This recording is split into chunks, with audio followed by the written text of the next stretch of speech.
রাজধানীর বিভিন্ন পাম্পে আজও মিলছে না পর্যাপ্ত জ্বালানি তেল। সকাল থেকে তেজগাঁও, ফকিরাপুর সহ বেশ কয়েকটি পাম্পের সামনে বাইক ও ব্যক্তিগত গাড়ির দীর্ঘ সারি দেখা যাচ্ছে। ঘন্টার পর ঘন্টা অপেক্ষা করে রেশনিংয়ে মিলছে নির্দিষ্ট পরিমাণের জ্বালানি। এ পদ্ধতিতে তেল নিতে অপেক্ষা করতে হচ্ছে প্রায় 4 থেকে 8 ঘন্টা পর্যন্ত। চালকদের অভিযোগ, দীর্ঘ অপেক্ষার পরও যে পরিমাণ জ্বালানি দিচ্ছে তা পর্যাপ্ত নয়। কিছু স্থানে যানবাহনের দীর্ঘ লাইনের কারণে যানজট সৃষ্টি হয়েছে। তেল সংকটের কারণে বেশি বিপাকে রাইড শেয়ারিং এর চালক এবং অফিসগামী যাত্রীরা। রাজধানীতে জ্বালানি তেলের সংকট দ্রুত নিরসন না হলে জনজীবনে ভোগান্তি আরও বাড়বে বলছে গ্রাহকেরা। আমরা এবার একটু সিলেটের পরিস্থিতি জানবো। সেখানে আছেন সহকর্মী রানা মজুমদার। রানা, একটু জানাবেন সিলেটে কি পরিস্থিতি? পেট্রোল, ডিজেল, অকটেন সবই সংকট নাকি ডিজেল পাওয়া যাচ্ছে?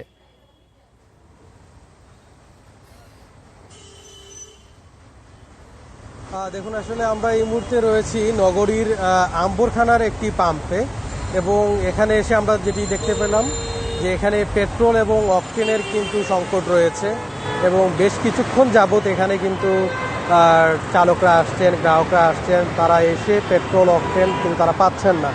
এবং এই বিষয়টি নিয়ে আমরা কথা বলেছিলাম যারা এই পাম্পের কর্তৃপক্ষ রয়েছেন তাদের সঙ্গে। তো তারা বলছেন যে মূলত গতকালকে বিকেল থেকে আসলে তাদের এখানে পেট্রোল এবং অকটেনের কিন্তু মজুদ নেই, এবং এই যে পেট্রোল পাম্পটি জালালাবাদ পেট্রোল পাম্প, সেটি মূলত যমুনা অয়েল কোম্পানি লিমিটেডের ডিলার, এবং এইখান থেকে আসলে সিলেটের যে বেশ কিছু পাম্পে কিন্তু ছোট যে পাম্পগুলো রয়েছে তারা এখান থেকে পেট্রোল অকটেন তারা নিয়ে যায়। তো সেক্ষেত্রে আসলে এই যে ডিলার, তাদের কাছেই যেহেতু আসলে এখন পেট্রোল অকটেন পাওয়া যাচ্ছে না, তো সেক্ষেত্রে ধারণা করাই যায় যে তাদের কাছ থেকে যেই পেট্রোল পাম্পগুলো পেট্রোল অকটেনগুলো নিয়ে যায় তাদের কাছেও হয়তো এভাবে পেট্রোল অকটেনের কিন্তু মজুত নেই।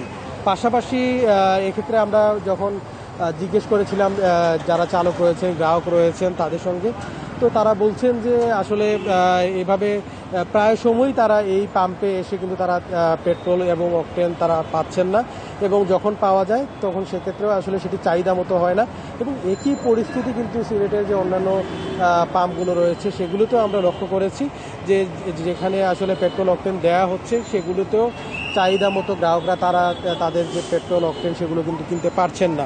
এক্ষেত্রে আসলে গ্রাহকরা বেশ ক্ষোভ প্রকাশ করেছেন আমাদের কাছে, এবং আমরা এই বিষয়টি নিয়ে কথা বলছিলাম যারা কর্তৃপক্ষ রয়েছেন তাদের সঙ্গে। তারা বলছেন, বিশেষ করে এই পাম্পের যারা কর্তৃপক্ষ রয়েছেন তারা বলছেন যে তাদের কাছে ডিজেলের যথেষ্ট মজুদ রয়েছে, কিন্তু পেট্রোল কিংবা অকটেনের আসলে মজুদ তেমনভাবে নেই, এবং তারা ডিপোতে যোগাযোগ করেছেন। তো ডিপোতে যোগাযোগ করার পর ডিপো থেকে বলা হয়েছে যে প্রাপ্তি সাপেক্ষে তাদেরকেও এই যে পেট্রোল এবং অকটেন তাদেরকে সরবরাহ করা হবে।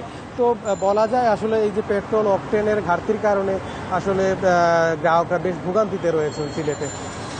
সিলেটে পেট্রোল, অকটেন না পাওয়া গেলেও ডিজেল পাওয়া যাচ্ছে, সেই খবর জানাচ্ছিলেন সহকর্মী রানা মজুমদার। 2000 একদিন পেয়েছি অকটেন, আরেকদিন 2500, আরেকদিন 3000 অকটেন পাইছি।